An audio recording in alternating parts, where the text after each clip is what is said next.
also just talking to you, you know, the more you talk, the more you do, actually, the more you do anything, the better you get at it, usually, unless...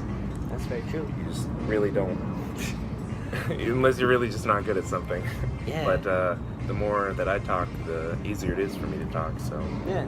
Well, like right now, I'll give you, kind of break it down for you. Like, we're already 30 minutes into this podcast, and like, I would say we're in a flow state. Like, we're very comfortable with what we're talking about now, and like, again, this is what I'm always a big advocate for, just having like an organic flowing conversation where you don't even really recognize, like, wait a second, okay, what are we doing right now? All right, so we're sitting, like, we're human beings on Earth. Okay, got that. All right, we're sitting here at Whole Foods. Okay, I got that. Okay, so you just have your phone in front of us. Okay, I got that, and it's recording. Okay, I see what you're saying.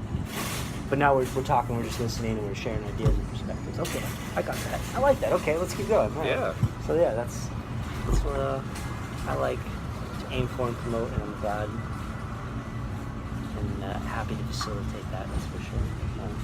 I would say it's a good point to get to. I definitely know in a lot of my relationships and conversations that I have with my friends and family is that you never really get to that point, or you don't have enough time on your hands to get to that point in a conversation where you're just sharing your ideas, sharing everything that you know just comes to mind.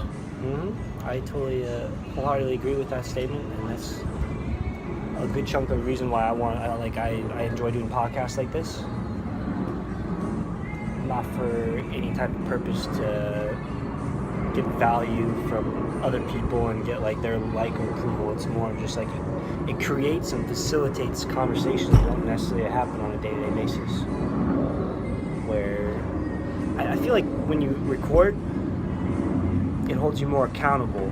So like right now, by us recording, it almost puts in the back of your head like, all right, yeah, I'm recording now, so I want to present myself in a better fashion. I want to present myself where at least I'm making sure I'm more sharper in my delivery or communicating, because I know, like, if I were to watch myself, like, yeah, I would want to make sure I'm at least delivering and show I'm like 100% invested in just wanting to be authentic and genuine in conversations and stuff. Yeah. Damn, dude, I was going to go with another thing, but I totally, like, distracted myself from that thought I just went down the road with, because I was going to say some more stuff, and then I just said, what were we just, what was, like, the 10 seconds before that we were talking about? Oh, conversation, yeah. So, that's another reason why On a roll. I went on the route of, like, doing podcasts, because a lot of times when I'm traveling, especially in other countries, or I guess just traveling in general, you find it's more the case you come across people that want to open up, because you come across other people who want to travel, especially when you stay at like hostels. So, and that's something I've always enjoyed, just having, like, instantly, like, people don't have any walls or barriers, like, they'll just automatically be willing to listen to you, you're willing to listen to them, and just share each other's stories and experiences and perspectives. And a lot of times in areas like this in Orlando, where we work or where we live and such, those situations just don't come about that often, because we get caught up in the life we're currently living in a lot of ways, and doesn't really promote these kind of open, organic conversations. Yeah.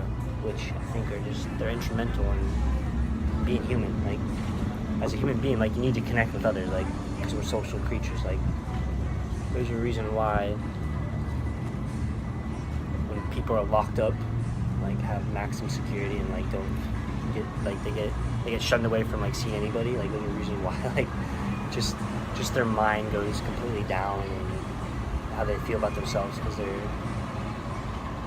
no human interaction whatsoever. Like, people need human interaction, like, and they need genuine, connected human interaction, I believe.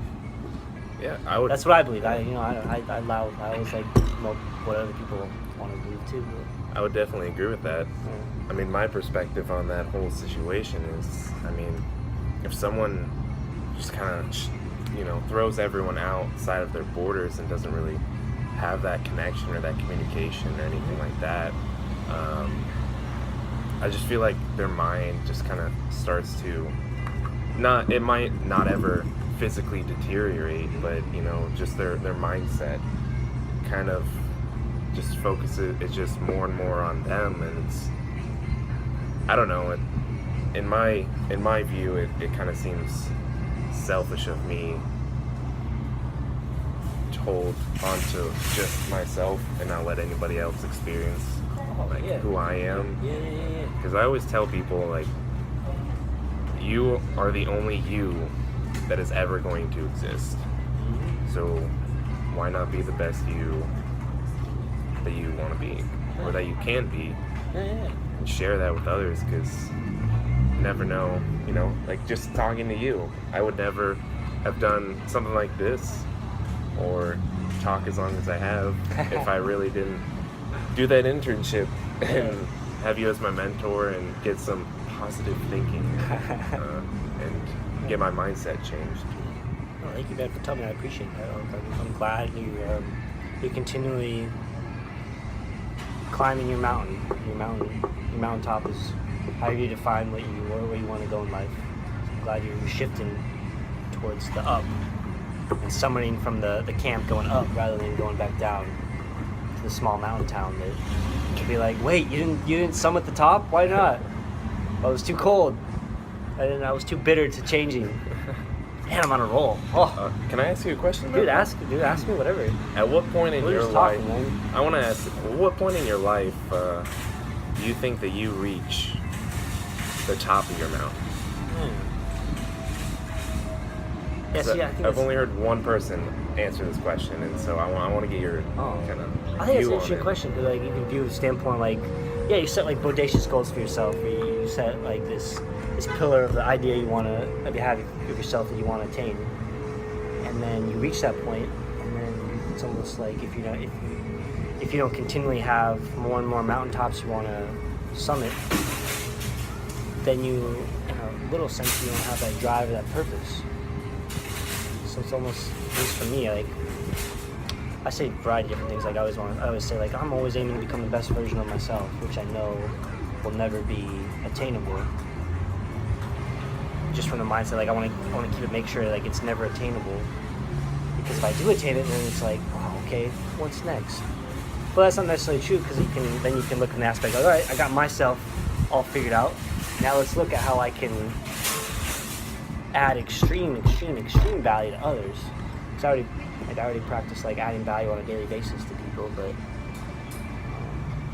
all right, yeah. Because I've answered that question kind of similar before, and that's why I was like, people ask me questions, because every day is different for me, so I always think about it in a different manner.